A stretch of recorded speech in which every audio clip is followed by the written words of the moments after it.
Welcome to this special episode of the Money Marketing Podcast, brought to you in association with Royal London. In this series, we're exploring key topics shaping the future of financial advice, from client conversations to regulatory shifts and beyond. Stay tuned as we speak to expert voices from across the industry, sharing insights, ideas, and real-world experience. And today with us, we have Clare Moffat, Head of Technical and Marketing Compliance at Royal London, to discuss their new Workplace Pensions Report 2025. So Clare, thank you for joining us today. Could you give us a bit of background into yourself and what you do at Royal London? Okay, so I look after the technical and marketing compliance team. So what that means is the technical team would speak to advisors often, explain kind of what's happening in the world of legislation and regulation. And we also cover consumers as well. So I would talk, do consumer webinars, we'd do some press comments and articles and things like that. So we're really kind of thinking about what's happening and how we explain that to advisors, to customers, and just to kind of people in general. Okay. So for this report, you surveyed 4,000 employees. If you had to give our advisor listeners the single biggest headline from this report, what would it be? Employees value their workplace pension. So this has been a consistent finding since we first did the research 3 years ago. And although some of the areas of engagement are low, we know that almost 3/4 of employees do check their pension once a year. And technology, especially things like apps, well, they are increasing engagement with younger employees. And one thing that really jumped out to me was this huge disconnect. So people told you their pension is the second most important benefit they have after their salary. And yet your report shows that most people are just not engaged with it. Over 52% have never sought any professional guidance or advice on it. So why do you think people say they value their pension, but then just don't do anything about it? I think that people know that a pension's valuable. It is that bank account for the future, essentially. But especially in the earlier years of their career, they might not know what to do. They don't really understand it. Or maybe they just don't know what they should do. And I think it's just that extra life admin as well. So I think encouraging engagement is really important. And, you know, it is really encouraging to see that younger people are more likely to change their pension age or switch funds, for example. But we also know engagement is affected by things like gender and income. So, you know, the more people earn, the more likely they are to check their pension more frequently. So by the time you get to people who are earning between 100 and just under £150,000, they might be checking it monthly or more. So that could be looking at an app, for example. You know, it is important that people engage with their pensions and, you know, think about potentially paying more, because we know that I think the government stat says that 43% of people are under saving for their retirement.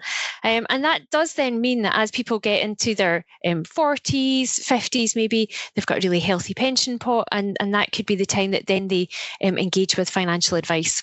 Mm-hmm. So let's talk about what people expect versus the reality. Your report found that on average, people think they'll need an income of over £58,000 a year for a quote unquote good retirement. As advisors know, that's a massive pot. But at the same time, most people have never even heard of the retirement living standards. So what do you think is driving this inflated figure, and how can advisors help clients anchor their expectations back to a concrete, achievable plan? So, I mean, definitely £50,000 a year is a lot higher than the retirement living standards. Comfortable, it's huge, isn't it? So it does seem a lot. I think the amount that people think they need in retirement, and it's worth bearing in mind that this can be quite different from what they expect. Well, it's often based on salary, maybe during their working life, and they don't really know how much retirement costs. As people get closer to retirement, then they probably are a bit more aware of the costs, and maybe they'll know that they might have paid off their mortgage, they won't have travel costs, they might not have the cost of children, although I'm not sure about that. Children always seem to cost money, but hopefully some of the costs. But I think when you're much younger, you're not as close, so you don't know about that as much. And I think we have to bear in mind that realistically, many young people are going to have housing costs or rent or mortgage into retirement. And we found that about 4 in 10 employees said that they would definitely or probably have rent or mortgage in retirement. And that rises to just under half of those who are 18 to 34. So if you do have housing costs in retirement, then it's going to be a lot more expensive. So retiring with a good standard of living, well, it might be impossible for some, or they're going to need to save a lot. So, yeah, we did find that about 37% of people hadn't heard of the retirement living standards, and about another third had heard of them but weren't really sure what they were. So I think there's an education piece here. I know that lots of advisors do talk about it when they're talking through kind of retirement with their clients, because I think they do give a really good explanation of, how much you'll need in retirement, how much you can spend on holidays and gifts, and whether you can run a car, for example. So I think it's really good to be talking about that to individual clients, talking about it kind of at a workplace level as well. So if you are an advisor who's got workplace clients, then it's good to explain retirement living standards to your employer clients so that they can maybe, give links to their employees, for example, because that will really help them to understand what retirement might cost and what it might look like.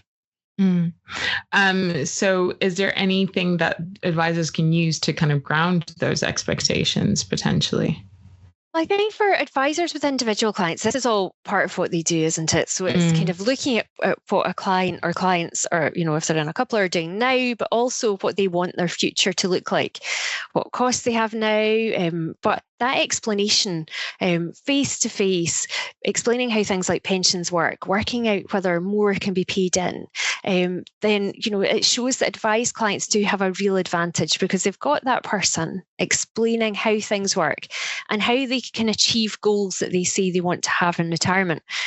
Again, I think it's probably a bit different if you've got advisors with workplace clients. They might be talking directly to the employees. And I think at that point, it's maybe pointing to tools and calculators that might help people understand what they could have in retirement and, what they can do to improve that. So, I mentioned that under savings stat from the government. And I think, people might think they need more. The reality is quite different for a lot of people. And, we found that about 1 in 5 employees with a pension think they'll only have the minimum standard of living in retirement. So that's £13,400 a year, about 21,600 for 2 people. So that is really not a lot. Now, one of the things I found quite shocking was that we probably have an expectation that the people who expect that minimum level in retirement are lower earners. And for the most part, that's true. So 26% of those with household income of between 20 and just under 30,000 expect that. But we actually found that there was some higher earners that also expect to have a minimum level in retirement. And, so 22% of those between 50,000 and just under 60,000. And even for those with household incomes of over £200,000, the percentage of people expecting that minimum lifestyle, well, it does fall to 15%. But I think that's quite high for that group of people, because actually these higher earning households could be facing a really substantial drop in income in retirement. So that's going to make that transition from working to retirement really difficult. And that is where, kind of the value of advice is very clear. And a key part of the advice puzzle is quote unquote free money. And your report has a great stat on this. You found that people who take advantage of their employer's matched contributions are far more likely to expect a comfortable retirement. So how can advisors use a finding like that to get clients to stop leaving that free money on the table? Yeah, that's right. We found that over half of our sample said that their employer offered employer contribution matching. Of those who use it, 38% expect that comfortable standard of living. Now, that's compared to 34% whose employers don't offer matched contributions. And it's funny, I always remember a friend of mine who was an advisor saying that when you explain matching face to face with someone and really kind of make it clear, go through the numbers, the client rarely says, well, I don't want to do that. I think people are often concerned that it's going to cost them a lot more money, but actually when you run through the numbers, it's not very much, but to get a lot extra into their pension. So, I think when you explain it in that way, then people see the real benefit. And, I think there is good news, because last year we found that over 4 in 10 employees with a pension who didn't use employer contribution matching said affordability was the reason. This has dropped just over 3 in 10 this year. So more people are taking this up. And I think, again, that's down to, advisors explaining it to their individual clients, but also in the workplace environment. This is a great benefit that's offered by many employers. So, we have frozen tax thresholds, pensions are a tax reducer. Paying more in doesn't just help for more money going into your pension pot in the future, but it can also help you save tax today. So it is a real benefit. Yeah. And on the topic of contributions, we have to look at the autumn budget confirmation regarding salary sacrifice. So we know that from April 2029, the national insurance savings on salary sacrifice will be capped at £2,000 per employee per year. While the first £2,000 remains tax efficient, the free ride on NI ends after that point. So given that salary sacrifice has been the engine room for boosting pots, how much of a headwind does this new cap create for the retirement adequacy figures you've just highlighted? Well, this is something I've been talking about a lot since the budget. I think the first thing to remember is that pensions will still be income tax efficient, and this change only affects national insurance relief and not that income tax relief. Okay. And not everyone can do salary sacrifice. So we found that almost 1 in 4 employees said that their employer offers it and they take advantage. About another 1 in 5 said that their employer offered it, but they didn't take advantage of it. Now, many people actually choose for the same amount to go into their pension when they start a salary sacrifice arrangement, and then they get more take-home pay. So actually, they might find that it's their take-home pay that reduces rather than, the amount going into their pension. If you're a higher earner, then, you weren't getting as much as a national insurance saving. You were only going to get that kind of 2% once you're over that threshold of 50,270. But many higher earners also get the benefit of the saving from their employer. So maybe some of it, maybe all of it, up to 15% saving. So if you were especially a higher earner who was getting that 15% as well as your 2%, then that could be making quite a difference. It'll be interesting, but what I would kind of think might happen is that if higher earners who have been doing bonus sacrifice, potentially, they've maybe been putting a smaller amount of their bonus into their pension, they've been getting the benefit of a national insurance saving on that, then they might be putting a bit more in over the next few years. And, so we will see a little bit of a difference, but I think the key point still is to remember that from a kind of taxable income point of view and income tax relief point of view, pensions are still good. They're still going to reduce your taxable income that will get you out of some of those tax traps. And, if you're a higher or additional rate taxpayer, one of the other benefits of salary sacrifice is that you don't have to claim that higher or additional or the many other bands in Scotland in between back. And it kind of makes that life admin a bit easier, and you're getting the full benefit into your pension. So it'll be interesting to see what happens once this cap's introduced, whether salary sacrifice schemes still exist and there's kind of the admin in the background worked out so that people don't have to, claim that tax relief back because the scheme still exists and it's just you're not getting the national insurance relief on that first £2,000.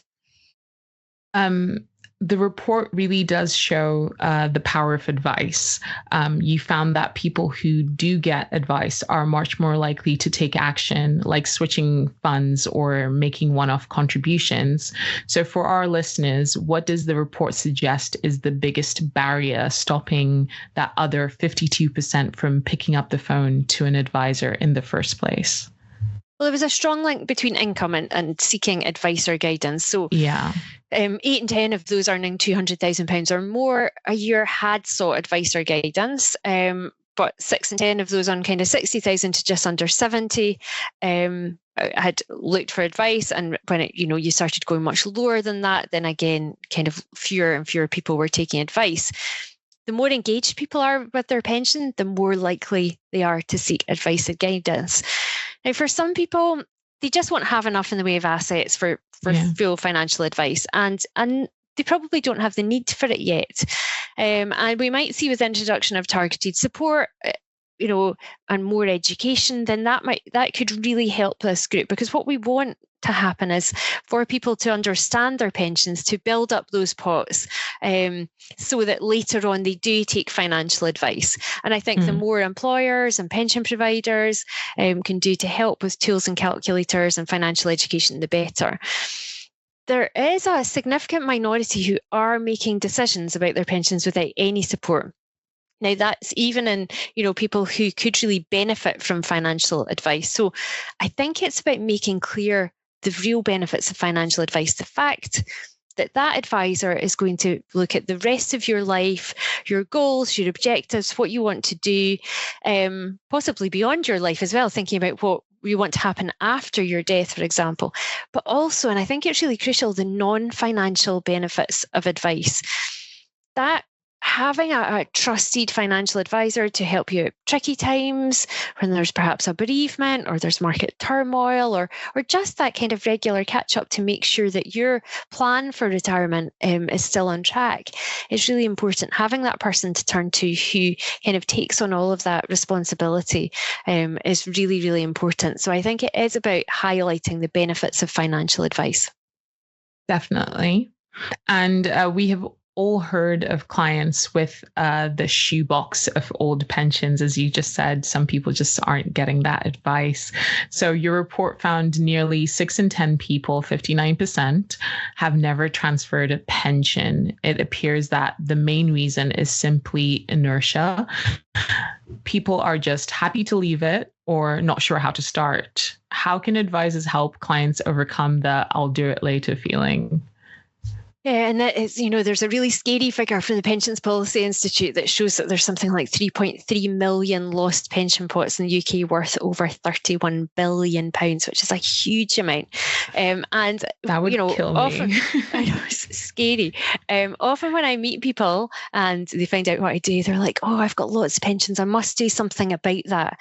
And it is, I think, as you mentioned, it is that inertia, really. Life is busy. It's another life admin task that feels that maybe you should do something at some point. Now, for some people, actually switching their pensions is not a good idea because they maybe have very old pensions from the past. But for many people, it could be a good idea.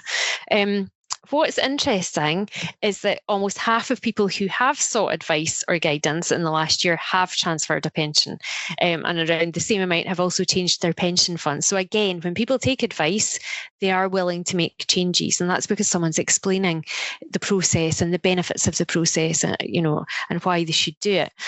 And I think, I sort of alluded to this a bit earlier, but there's another interesting point, and that's that younger people are sometimes more willing to do things. And we see this when we look at transfers as well. So, those aged 18 to 34, almost half have transferred their pension at least once. Now, that's much more than any other age group. Gender plays a bit of a part. So young male employees are really active. Over half have transferred compared to about 41% of young female employees. So we know that younger people are much more likely to have many jobs. So it's interesting to see that they are engaged. And that probably comes down to the fact that they're using apps. So they're a bit more on top of it.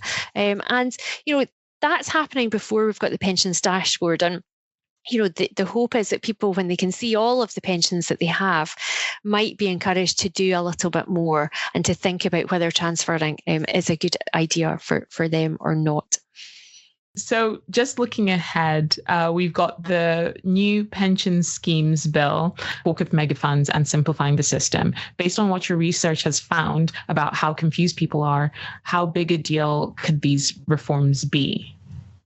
So all of these are set to address key barriers and to empower individuals to take greater control of their retirement savings, and that's a positive. And it's really clear from our research that many people are concerned about not having enough for retirement and want more information.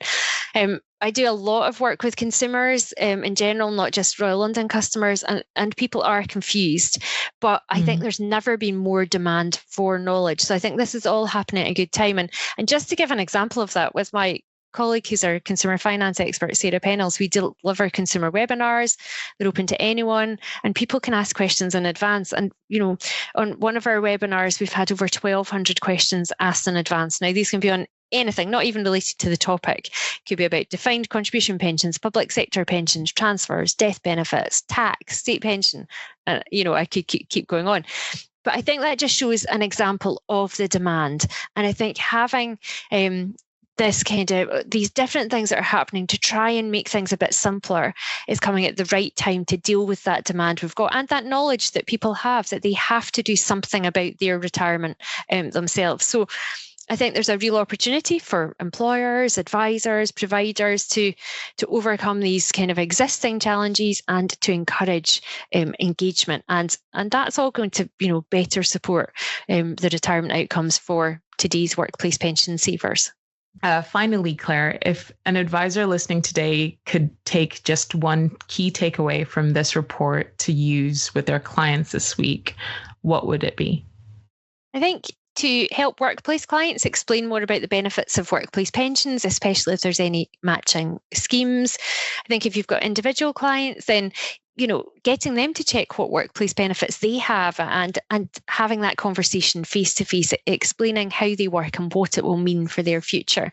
But I think also by explaining how valuable financial advice is, that financial and the non-financial benefits for planning for the rest of your life. Yeah. Well, thank you so much for speaking with me. I think it was a really great episode, and it was really great to delve into the workplace pensions report. And I hope advisors are able to go and take a look at it themselves. But thank you for joining me, Claire. Thank you. Thanks for listening to this episode of the Money Marketing Podcast in association with Royal London. We hope you found it insightful. If you enjoyed this conversation, be sure to follow and share the podcast, and join us next time for more expert takes on the topics that matter most in financial advice. See you next time.